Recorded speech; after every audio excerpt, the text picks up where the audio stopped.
Oh, I'm so sorry. My mic was unmute. My name is Tian, and I'm a volunteer with the Happy Fest committee. I will be the moderator for this panel. If you have any questions for our guests, please comment in the YouTube comment section and we'll answer them live. Any questions we don't get to will be forwarded to the filmmakers. So I'd like to start them off by giving a warm welcome to the director of Black Ghost Son, Chris Lowe, and the actor who plays the father in the film, Gary Luke. Hi. Hi, how are you today? Good. That's great. So I'd like to start off the film by asking a few questions. So you bring up other important but underrepresented topics, such as anti-Blackness in the Asian American community, Afro-Asian intimacies, and mixed families and identities. So what did you want your audience to take away about these topics from the film? There's so much to unpack there. It's really hard to sort of answer succinctly, but I think one of the main things I wanted people to consider is the fact that there are these dynamics between different ethnic groups, particularly with Asians and Blacks, and there's it's sort of just an inherent aspect of a lot of I think Asian cultures, maybe carried over from where people have immigrated from, and the idea that the sort of racism that an Asian person will experience from white groups is very different than the kind of racism they may experience from Black groups or vice versa. And I think it's important for people to recognize that that exists for one reason or another. Yeah, for sure. Um, there was one scene in the film in which like the father said to his son, at the end of the day, skin color doesn't matter. But at a later scene, the police officers were harassing Black young men while the Asian American father just walked by. So what was your intention behind the pairing of those scenes? I think that moment in the film is really was like a wake up call for the father in recognizing that there is an impact in people's lives based off the color of their skin or their ethnicity. And it's something that comes after he starts to recognize the prejudice that he himself holds. I don't know, Gary. For you, what did it signify for you?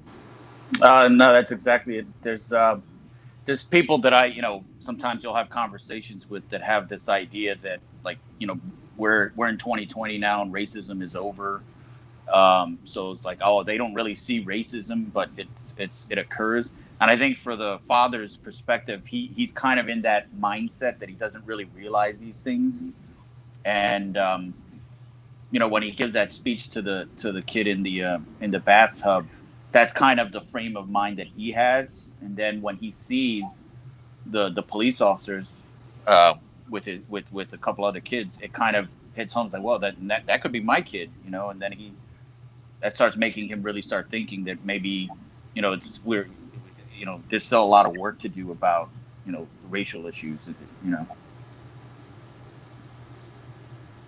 Yeah, that's a very important issue that I think a lot of people still haven't realized, even though they may say that they have realized it.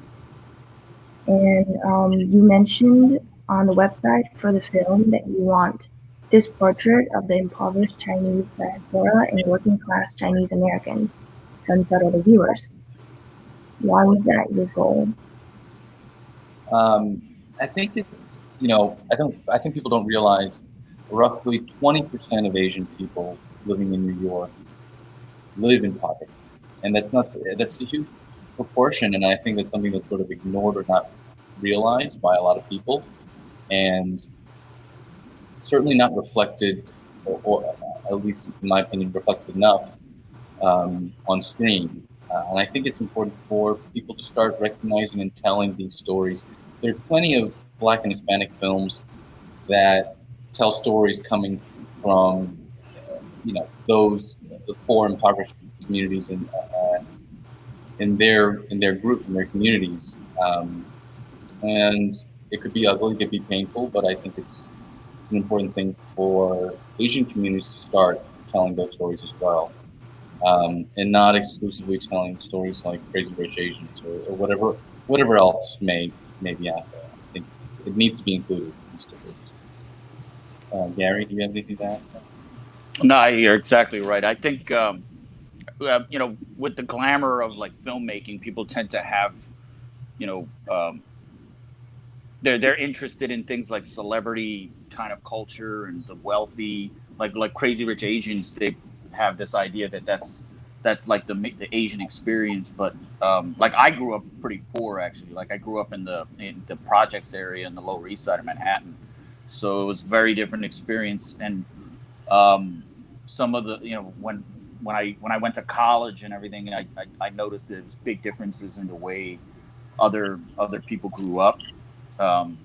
It wasn't really real for me. So like that, I mean, me personally, I don't really care to watch movies about like very wealthy people or whatever. It's kind of uninteresting to me because it seems so far remote, you know? How do you see this like performance of like all this glamour intersecting with like the model minority myth?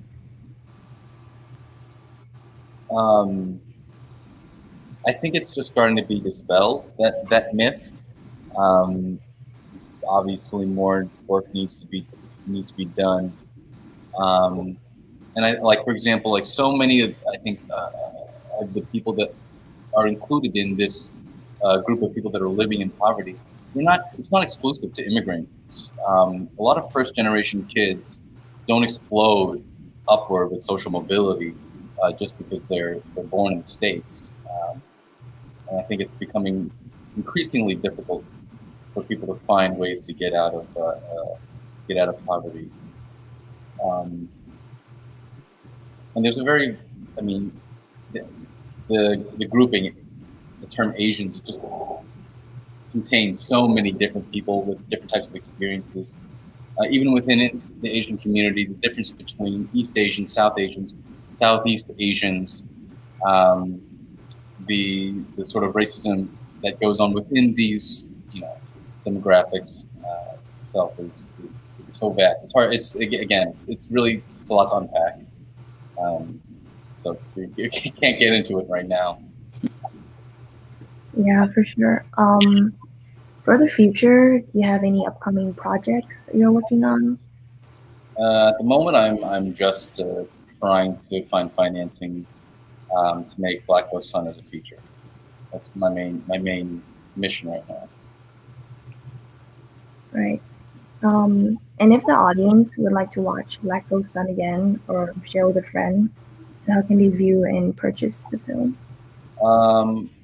Right now, probably the best way would just be send a message to me on Instagram, or just follow the Black Ghost Sun Instagram account, and just be trying to update it as frequently as I can with the upcoming screenings. A lot of the festivals right now are virtual, so there'll be some place for people to view it online. Right. And as a volunteer with the OCA Greater Houston, we are working with as community advocates to empower individuals to register to vote and fill out the census. So 2020 is census year and an election year. It's a crucial time to make a difference. And why is it important even during lockdown to do our due diligence? I think it's important, particularly because people have to know, or the government has to be informed on what communities need resources and where those resources should go. And yeah, to the best of my understanding, that's a critical component of sending in your census. Right. Well, thank you so much to Chris and Gary for joining us today. It was really great to have this conversation about anti-Blackness within the AAPI community, so especially during this time with the Black Lives Matter movement. And we'll be having a more in-depth conversation with Chris and Gary on June 14th, and more details will come soon. Please follow us on social media for more information. And don't forget to follow Chris and Gary's social media, which is shown below. Thanks. Thank you. Thank you.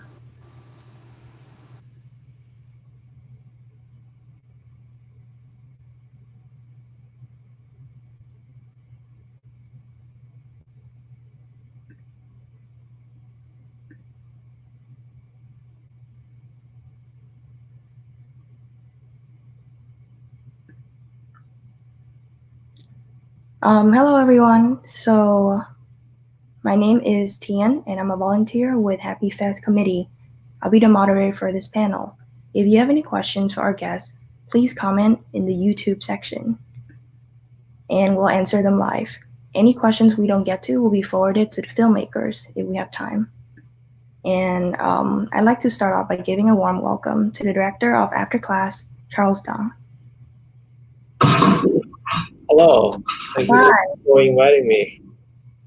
Sorry? Thank you so much for inviting me.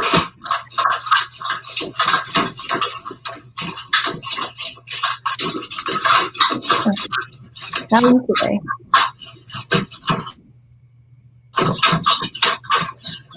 Seems to be having some audio issues.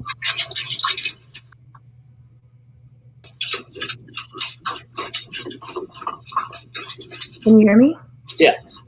Okay, great. How are you today? I'm good. Where are you joining us from? Be a good citizen. Right. So I wanted to talk a little bit about the film and what inspired you to make this film. So I understand that it was like a combo of true stories, people intentionally getting hit by cars for money, and childhood interactions with children, similar to Sumin. So could you elaborate a little bit on that? Yeah, sure. So the film is originally based on a very famous social scandal in China back a few years ago, which people, they constantly run into traffic. They want to get hit by a car to scam the driver's money.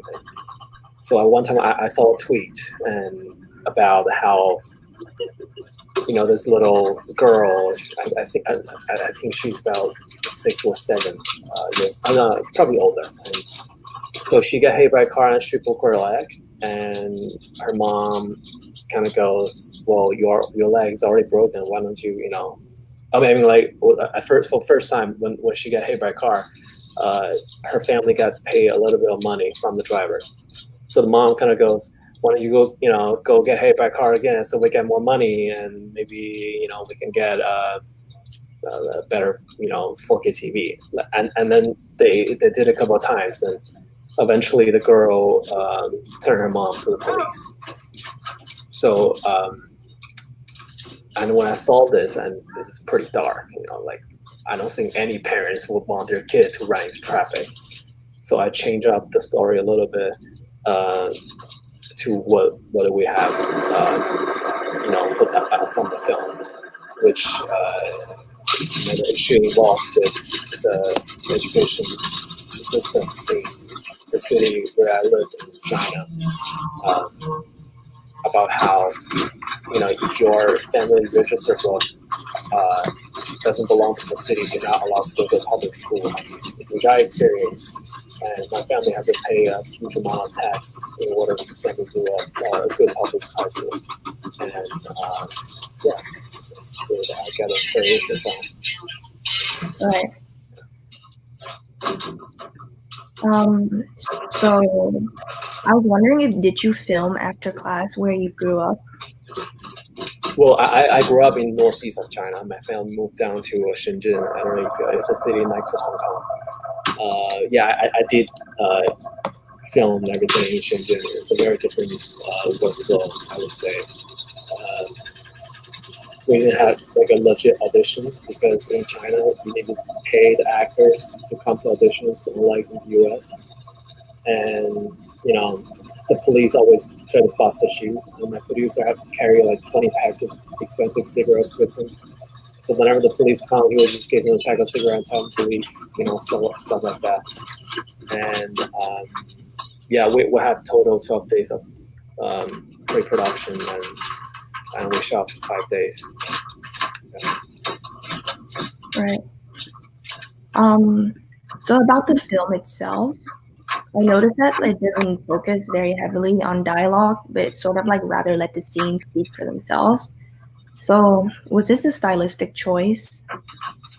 Oh no, not at all. I wanted to have dialects, and I asked the local producer, can you find me some good cast? And so there's two main characters in the film, the mom and the daughter, right? So for the mom, the producer got me. I only saw three moms like come to the audition. About like a small little audition, and that's what we can afford. And one of them just way too young, definitely not a mom, and the other one had like just heavy plastic surgery on the face, and so the one in the film is the only one that's qualified, and then she's from Hubei. I don't know if you know that we shot in Shenzhen. It's a pretty diverse city, and but everybody speaks Mandarin. But like the local dialect is still Cantonese, and especially where the little neighborhood was formed. And the girl, she's from my hometown. I mean, I think her family lives in Guangzhou, but her family is originally from the northeast. So like northeast and Hubei doesn't really go together. Like they just doesn't talk like father and daughter. So I'd rather just have them both speak Mandarin. But yeah, that's a very good point. That's one of the things I hate about this film. No doubt. I think it makes it more powerful, just seeing the actions speaks for themselves. Yeah, for sure. Yeah, and also one other thing is, I mean, I met the girl who acted in the film a night before we were supposed to shoot. So like her family and her doesn't really know what they were signed up for. Like I think she always been that the Disney Channel girl. Like she saw she's gonna be this pretty, like she was catwalking for a lot of the takes, and I was like, girl, you can't catwalk, okay? And she doesn't listen, and in the middle of the shoot, she'll just cry, and like I'm not very good with kids, like not on set. But yeah, eventually we did make it work, and she yeah. Wow. Yeah. That's adorable. So are you planning to make any films like After Class in the future? What is it? Are you planning to make any films like After Class in the future? Oh yeah, I just wrapped a feature documentary with the producer I worked with for this film. I shot that film for around 3 years, and we just finished pre-production and started to submit to festivals. The film took place in my actual hometown in the northeast of China, in a city called Anshan, and it's a story based on my grandparents. About how my grandfather was involved in the Cultural Revolution, and he was in jail for a couple of years. Yeah. Wow. Yeah, I definitely will have to keep an eye out for that. Thank you. Let's see. And if the audience want to watch After Class again or share with a friend, so how can they view or purchase the film? Well, this film is still on the festival circuit. We don't have plans yet when we're gonna, put it on the internet. But if you want a link, I'll send it to you. Well, thank you for being with us today, Charles. It's great to have you here and have this discussion. And everyone, please follow his social media and stay tuned for more conversations. Okay, thank you very much. Stay safe. Thank you very much.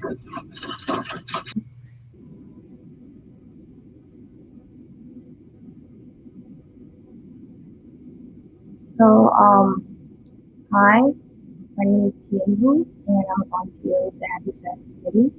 I'll be the moderator for this panel as well. So if you have any questions, continue to comment in the YouTube comment section, and we'll also answer them live. And any questions we don't get to will be forwarded to the filmmakers. So for this time, I'd like to start off by giving a welcome to the director of Finding Dohee and McClure. Hello. Hi, Amber. How are you? Good, good. Thanks for having me. Yeah. Uh-oh. Sorry, you're frozen.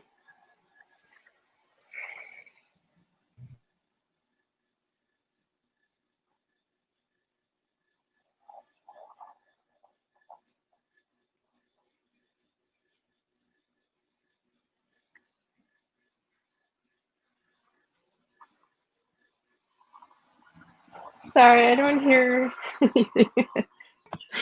Hey Oh, Amber, how are you doing? Hi. Good, Thank you good. so much for joining us. Yes. Happy to be here. And where are you calling from? I am on Kauai, at my parents' kitchen. We have a coffee and cacao farm.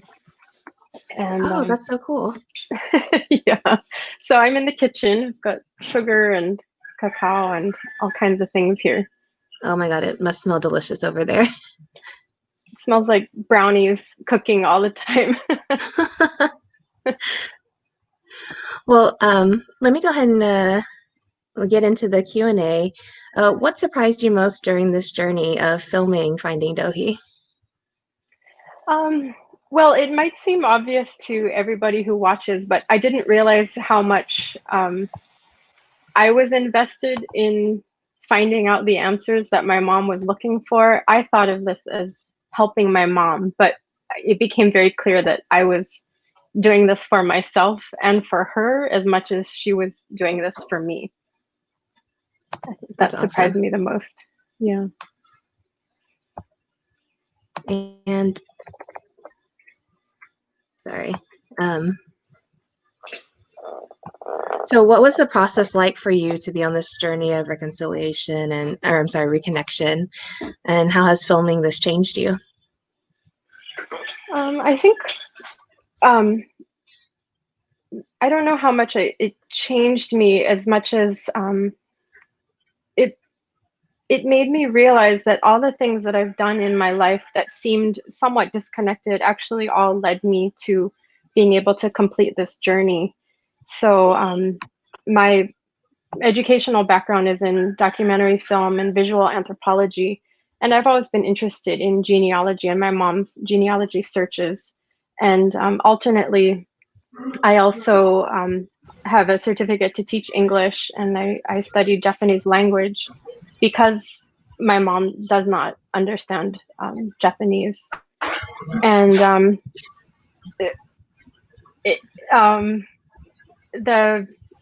there was a convergence of film and Japanese language and teaching English. So the group of people that helped us find our family were instructors from groups of students that came to Kauai to learn English, and I taught them. And so, without even realizing it, these different paths in my life led me to be able to finish this film. And I think we all go through times in our life when we wonder, what am I doing or why am I doing this? And something my dad used to always say is that you never turn down opportunities that feel good, that feel right to you. And so looking back, I can see that all these different opportunities I took advantage of led me to be able to finish this film.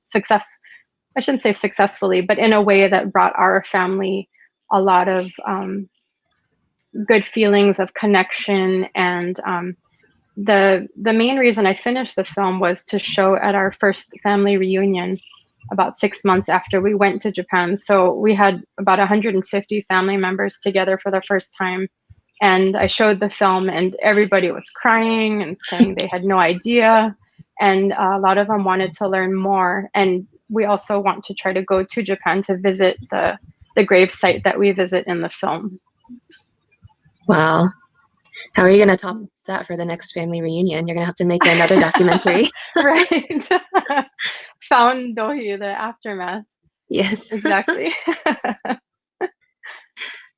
So Yeah. How do you think other immigrant families can rediscover their own heritage? Like, what can they take away from your film that can kind of help them along with their journey, like with reconnecting with their family? That's a great question. I've become very passionate about helping others try to find out more about their families. And one thing I recommend is just start researching, just start getting familiar with what were the circumstances that brought your family to the place where you settled. What was the place like where they were from? Because on my dad's side of the family, I haven't been able to find out much, but I have learned quite a bit about the immigrant experience for them, what it might have been like. And the people that you meet and the potential family members you can meet is, I think, worth it. It's definitely worth it. And it helps you learn a lot about yourself and the decisions that your family made. You might be able to better understand why certain decisions were made and just feel closer to your ancestors as humans and not just these mythical creatures that you see on a family tree. I No, think absolutely. it's a pretty enriching, rewarding experience. Just whatever you can learn about your family and their community's experience. Highly recommend it. No, that's a great point. So I know that you mentioned, briefly that there was a bit of loss of language and that kind of may have been a challenge at some point, but then you were able to overcome that. Were there any other challenges that you faced in making the documentary? Language was the biggest challenge. I do speak Japanese conversationally, but the type of information we're looking for is official documentation. A lot of it is from the late 1800s, early 1900s. And it was challenging. There are a lot of Japanese people that might not be familiar with the dialect in the region that you're researching, or they might not be familiar with the style of writing. So the woman who helped us is a scholar in 19th century Japan history.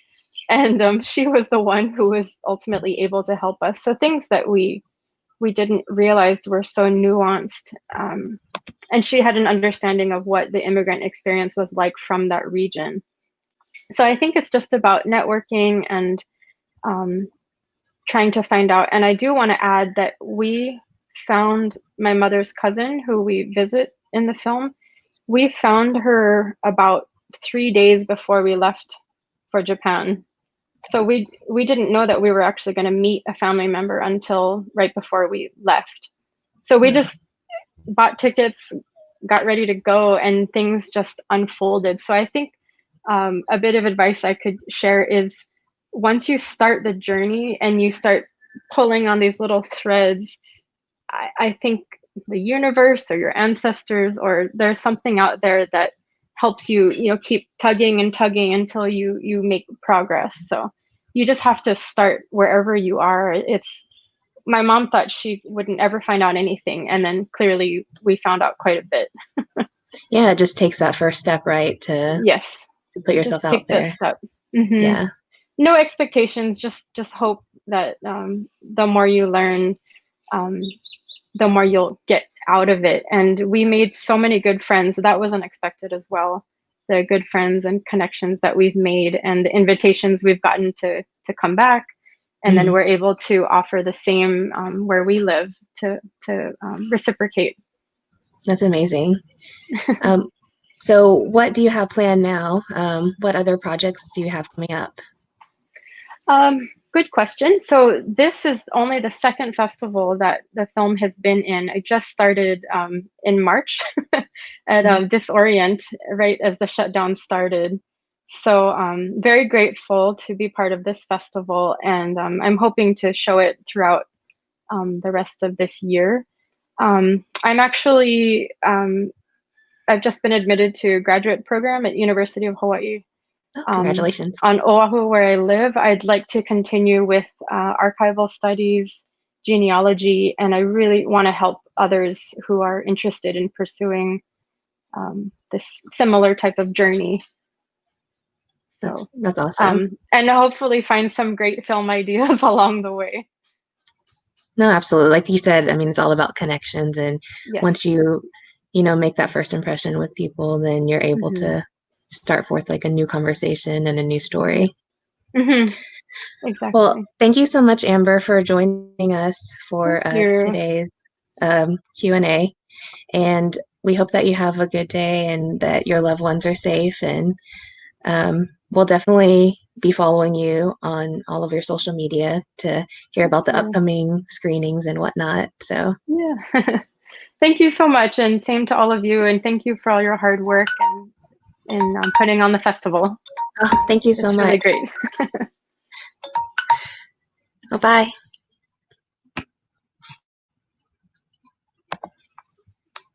Thank you, everyone, for joining us.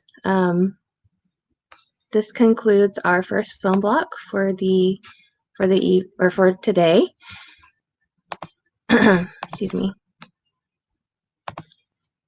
Coming up, we have the next film block, which is Relative Perspective, Reuniting Family. That will start at 2:00 p.m. Central Standard Time. So please join us for that. You can go to www.happyfest.com for the full schedule.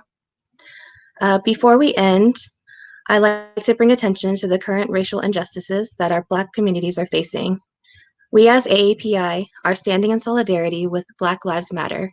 So please visit tinyurl.com/BLMAAPI, all caps, to learn concrete Houston-specific ways to be involved. We will also be conducting a special panel next week, as we mentioned before, next Sunday, with the director from Black Ghost Sun, Chris Lowe, and his team. And we'll be discussing the current climate and ways we can engage and best implement our calls to action. So stay tuned for more details. Thank you so much, and we'll see you for the next film block.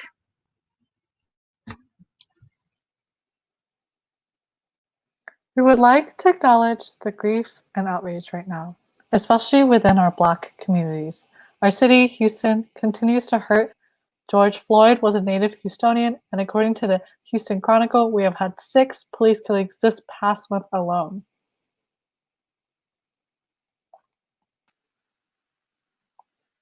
As Asian Americans, we have to acknowledge and interrogate our own anti-Blackness and relative privilege within American society. We have to actively unlearn our own biases. It was Black activists who pushed against racist naturalization laws and supported Asian Americans after the racist murder of Vincent Chen. Black activists stepping into action have benefited our community in profound ways. We must move beyond being a bystander and join the larger movement of Black Lives Matter. Join us in donating, protesting, petitioning, educating ourselves, and supporting our Black brothers and sisters in whatever way we can. Visit tinyurl.com/BLMAAPI, all caps, for more detailed ways to help, including Houston-specific bail funds, scripts to call local representatives, and translated letters to our family members, all of which you can join us in doing in between screenings. On behalf of OCA Greater Houston and the Happy Fest Committee, thank you for joining us on this broadcast.